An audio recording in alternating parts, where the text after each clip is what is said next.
Hello, YouTube family. Auntie is here. I'm Patty Jackson. I'm your auntie of pop culture and stuff.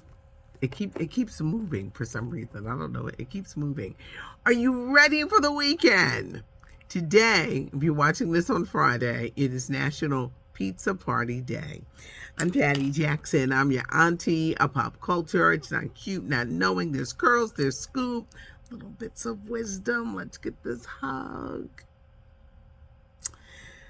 Can you believe that next weekend is Memorial Day weekend? It like dawned on me out of the blue because I saw everything for going to the beach, barbecuing, and I'm like, I'm not quite ready. So I've got a lot of things to get together this weekend because I would like to do a little barbecuing in between work, but it's not cute not knowing. Welcome to the show. It seems like every week I'm saying the same thing about Wendy Williams. Something is very wrong. She turned down a gig at the Women's Expo in Atlanta. They were going to give her $25,000. Well, she couldn't show up because she's been in and out of the hospital. Is it the medical issues that she has? Is it her mental state? Is it addictions that she may not have given up? I don't know who is in her life. Her family knows what's going on, and her brother will speak on it, but I can understand how come nobody can intervene. Who are these people around her? And they trot her around. There's talk of this reality show. Even though for some it would be entertaining, I don't like seeing her demise. I know. She wasn't always nice to people. Some call it the ghost of Whitney Houston. Because she was so mean to her, and it's like, ooh, look, she was on the other foot. But there's something going wrong, and I don't know. I look at her stellar career from radio to TV, and for it to end like this, it's just heading down a path that is no good. And I don't know who these people are.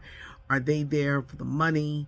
But they're not really taking care of her if she has to go in and out of the hospital.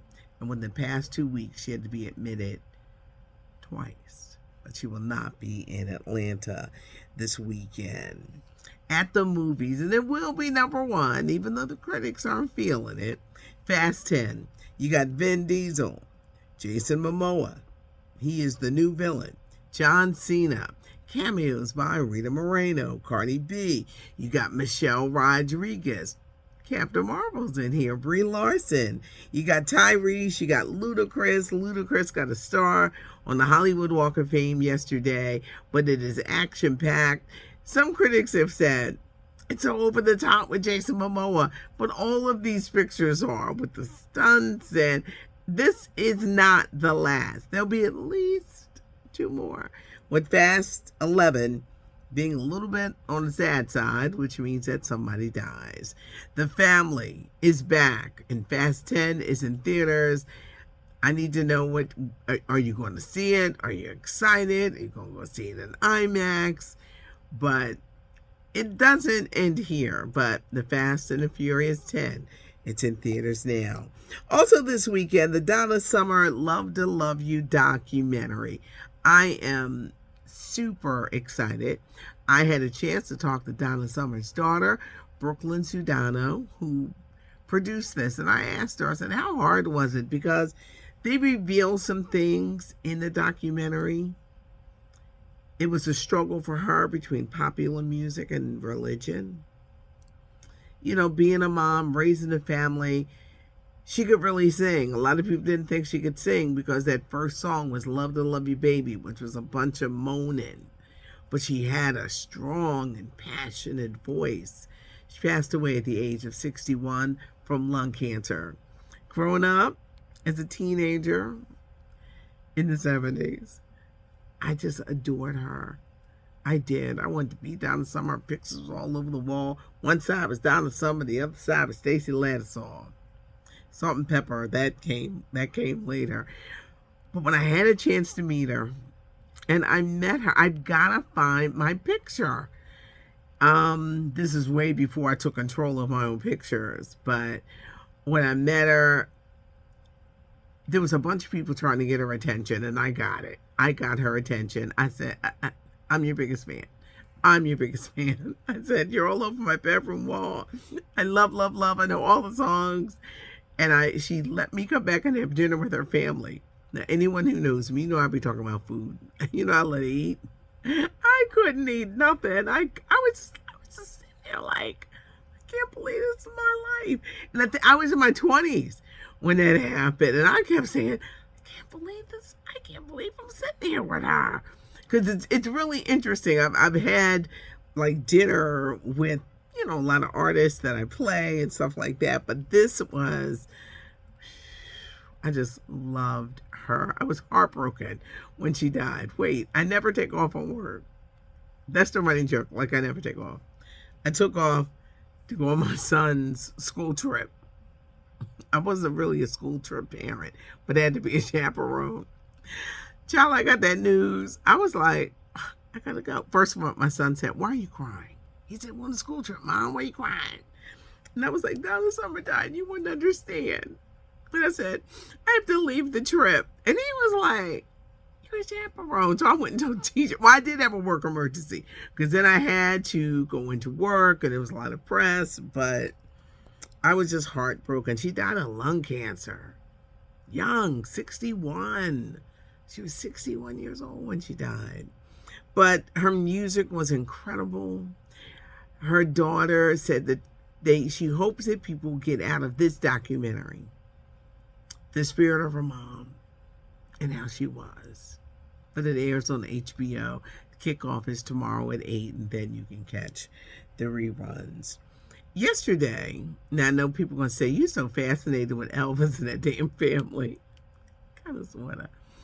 Priscilla Presley got millions because when her daughter Lisa Marie died, she left her out the will. She left the money to her kids. Priscilla went on to want to sue the kids, but they settled it out of court. And whereas they gave Priscilla Presley, who is 77, millions, there's a stipulation that when she dies, she can't be buried next to Elvis. Does that sound odd? Does it seem like we're gonna give you this money, but when you die, you're not gonna be buried next to Elvis. You're not coming to Graceland. I thought that was interesting that they made that deal, but I guess she said, I'm gonna take this money and go away.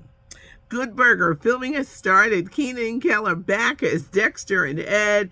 It'll be ready in time for Christmas on Paramount Plus.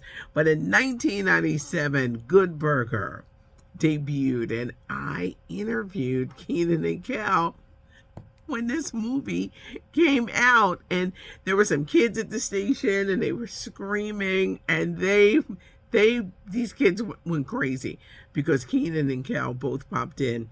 Very, very, very nice guys. Of course, Keenan went on to have great success with Saturday Night Live, and I'm so glad that Kel Mitchell is turning his life around and getting over everything he went through. But this Christmas, everybody, it's Good Burger too. How do you feel about remakes? I don't really like them. You got to be real something for me to like a remake. I'm not crazy about them. White Men Can't Jump. This movie in the 90s had Wesley Snipes and Woody Harrelson, and it was a huge hit. Well, now it's the updated version, streaming now on Hulu with the white rapper Jack Harlow and Song First Class, and you've got Synchro Walls. He played Don Cornelius in the Don Cornelius Soul Train movie. Critics are tearing it apart, saying, why are you guys doing this? What do you think of remakes? Because a lot of people are saying, why do you have to do this? I think there's not a lot of originality. This darn writer's strike going on. Who knows what we're going to be able to watch in the next few months. But they say it doesn't capture the magic of the first one. But White Men Can't Jump is streaming on Hulu now. I think I went through everything. I did. I did. There's a weekend edition. I know this week has been short and sweet.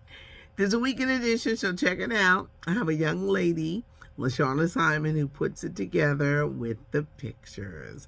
It's not cute, not knowing, and now we know. I hope you have a great weekend. Are you guys ready for Memorial Day? Because next weekend, it's all about the holiday weekend and the Little Mermaid, which they're saying it's going to topple Fast 10 out of the box office. The summer movie season, they say, has begun, but The Little Mermaid with Halle Bailey and Melissa McCarthy, Dobby Diggs, all-star cast, but there's so much hype and excitement about that.